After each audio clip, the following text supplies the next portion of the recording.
it's been a lot of fun. Like, I actually get really excited to do it. And it's funny because we usually record on Friday nights, but we're not recording tonight. So luckily that made me available for this. We do have our first unofficial sponsor, which will be on our next podcast, which is released on Monday. Yeah. We have a frequent flyer guest who is our unofficial first sponsor. So it's been awesome. That's great. Hopefully you'll get like me, and I have a room just filled with all the money that I make from the podcast, and I dive into it like Scrooge McDuck and DuckTales. I just dive in it and I swim around in all the podcast money. So it's very exciting. I'm picturing that right now.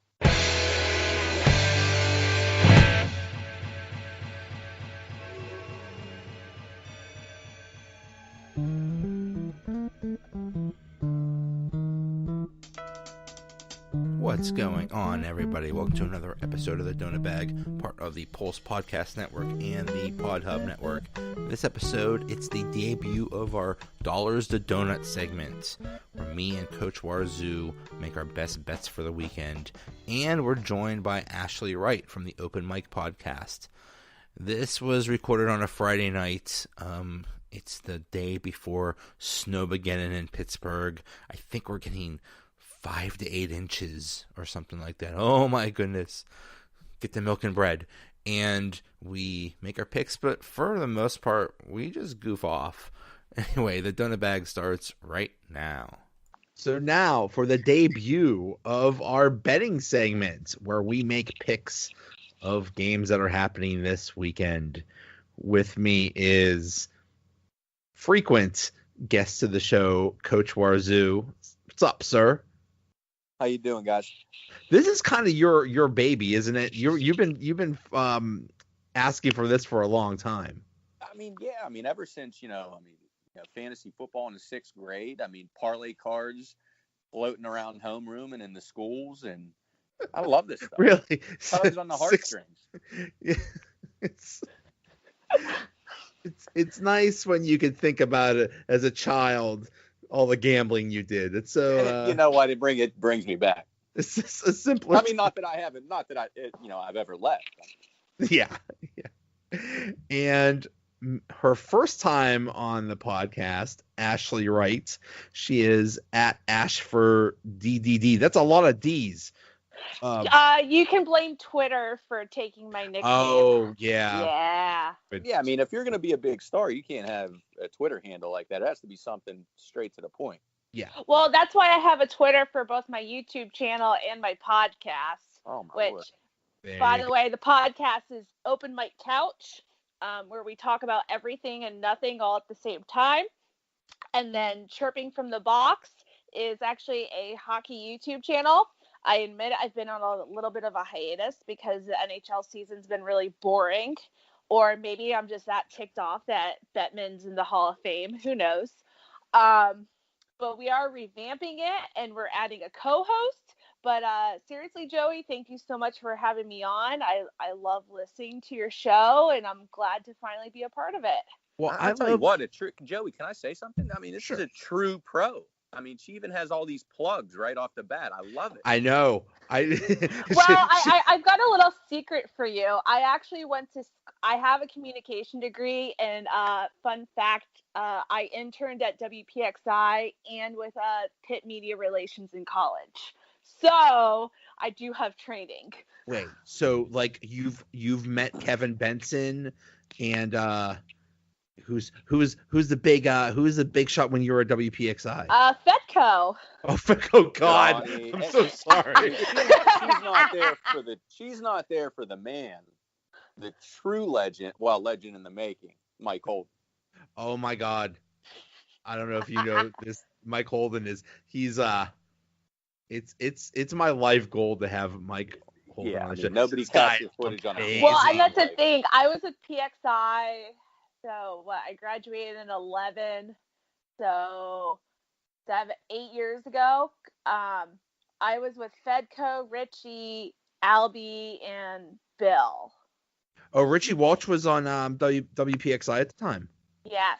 Oh wow, now he's on KDKA. Correct. He's been there for a hair's while. still the same. Correct. Wow. Correct. Yeah, and then with Pitt, I funny story about that. I actually got the internship because of Dave Wannstedt's press conference. I was there with PXI and I asked him some questions, and he pulled EJ Borghetti aside, and EJ Borghetti came up to me and asked me if I'd want to intern for Pitt. What? Yep. I'm not making that up. It's crazy how it happened. Dave Wannstedt saw you and said, "Get her." Is that what happened? Yeah, because what happened was, Pitt's been quote unquote running back you arguably for some time, even though we can go on about Pitt football's inefficiencies elsewhere. But I asked him a question about how the O-line would play into the offense, because everyone was just asking about kind of stupid stuff, about the running backs, or, of course they had a quarterback controversy then, because when do they not? So I asked him about the O-line, and he just looked, and, I'm this 20-year-old chick. And he's like, what's this 20-year-old asking me about the O-line for? So I apparently impressed him. Yeah. Wow. Isn't that funny how Pitt has a great collection of individual players that go on to the NFL, but their teams suck every damn year? Funny, I've actually got that's going to, I will say with that whole thing. So the East-West game is actually, so I live in St. Petersburg, for those of you who don't know, and the East-West Shrine game is actually like 10 minutes from my house, and 4 Pitt players, I believe, are in it. I think it's Darren Hall, Quadri. Quadri Olson's in there. Yeah, George Aston, and I can't remember who the 4th one is. I know it's like who's on first, so I don't know who's on second right now. I literally just saw the tweet about it. So I'm thinking to myself, oh, for $15, maybe I'll go and watch them lose. Yeah, well, that's what Pitt players are good for. Good at. They're good at losing. But then they're so good in the NFL. Oh yeah. Like look at Avonte Maddox with the Eagles. Seriously, he did really good this year. Yeah, and he played really well against New Orleans, and unfortunately he got hurt. But I hate the Eagles, but man, he had a great game against the Saints. Well, let's rephrase that. Everybody is so good in the NFL except Nathan Peterman. Oh my God. Well, Nathan Peterman. Let's say he's the exception. But the thing about Nathan Peterman, though, is he was a transfer, so I don't even consider him half the time. He's a half Pitt guy. He's not really a full Pitt guy. Well, and even Narduzzi only started, Narduzzi had that whole thing where he started, I can't remember who the other guy was, but he kind of had that whole 2 quarterback thing. Narduzzi's so obsessed with this whole 2 quarterback thing. Oh man, they just all stink. Yeah.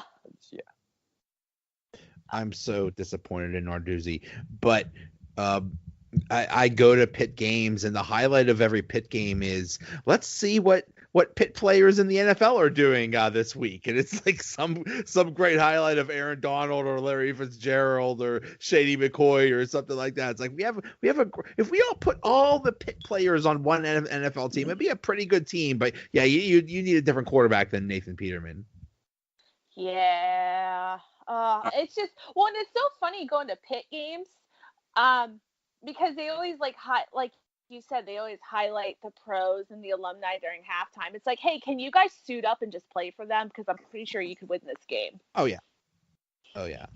It's and the nice thing about Pitt games is you don't have to worry about anybody sitting next to you or anybody sitting in your section. You have your whole row to yourself. It's like you could take a nap, you could lay down, you could, it's very relaxed. It's very comfortable. It's like old PNC Park vibe. Yeah. Fun fact, I met my husband at PNC Park, so I have a soft spot for that place. Aww.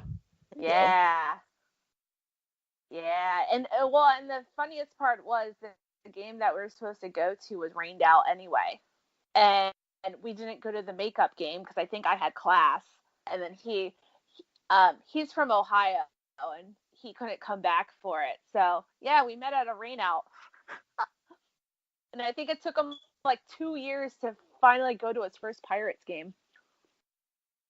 Now, did he get you something at Buckaroo's, or did he spring for the full adult hot dog that cost $8? Or did he go crazy and get like Pop's chicken on Pop's chicken on the hill? Chicken on the hill or something like that? Yeah. None of the above. I was actually underage at the time, and he bought me a beer. It was awesome. Whoa, that's love. Yeah. Well, and the thing is, like, we met because he was like sitting in my section. He kept on staring at me. He was wearing an Atlanta Braves hat and an Atlanta Falcons jersey, and I asked him what his deal was. They weren't even playing the Braves that night. But because the Steelers are playing the Falcons that year, he thought it would be appropriate to wear that attire. Okay. You know, nothing says true love like a $15 icy light. No, right. He was a good one. He bought me a Yingling. Yeah. Oh, okay. Yeah. Well, I grew up an hour from Yingling, so it's like water to us. I know. There's my Eastern Pennsylvania coming out. Water. Oops. Yep. Water. I was just I was just on a podcast and they were talking about beer, and they said, like, what's the most popular beer in Pittsburgh? And I said, I'm pretty sure it's Yingling. Not like I think Icy Light and Iron City are for like more older people, but I think Yingling by far is what people prefer in Pittsburgh. Yeah, I think I would have to agree with that, because every time I go back to Pittsburgh, it's just I see more advertisements for Yingling than I do any Yinzer beer. Yeah. And forget about Rolling Rock. I think Rolling Rock is a distant third. Terrible. Yeah, it's terrible. It's actually not. I don't think Rolling Rock's that bad, but it's caught. I don't know. It's just there. It's just there. Sorry, it's our next billboard. Rolling Rock. It's just there. Rolling Rock, when you're out of everything else. Okay, I just have to point out something since we're talking about beer right now. This is the first time I've ever been sober for a podcast. Well, I mean, I'm actually drinking right now. Okay, good. Well, good. Okay. So here's the thing: is I did plan on drinking. I don't know why I'm not drinking. Oh yeah, because the Yingling's downstairs and I'm too lazy to go get it. But if any of you listen to my podcast, like, part of the whole point is we just get shit faced. And you can tell as the episode goes on that we are getting just hammered. And there are also shots involved if you say the dirty word, which is the name of the leader of this dear country. If you echo anything political, you have to take a shot. So things get a little weird. But I was like, I'm gonna be sober for my first appearance on the donut bag, so people wouldn't think I'm that crazy. So you're 14 episodes in. You guys started in October. How has the podcasting world treated you? How do you like it so far? I'll tell you what. We've been actually getting like a lot of good feedback and listeners and a lot of interactions. So it's been a lot of fun. Like, I actually get really excited to do it. And it's funny because we usually record on Friday nights, but we're not recording tonight. So luckily that made me available for this. We do have our first unofficial sponsor, which will be on our next podcast, which is released on Monday. Yeah. We have a frequent flyer guest who is our unofficial first sponsor. So it's been awesome. That's great. Hopefully you'll get like me, and I have a room just filled with all the money that I make from the podcast, and I dive into it like Scrooge McDuck and DuckTales. I just dive in it and I swim around in all the podcast money. So it's very exciting. I'm picturing that right now. Yeah, I actually am. But the thing is, that room that would be full of my podcast money is full of hockey jerseys and hockey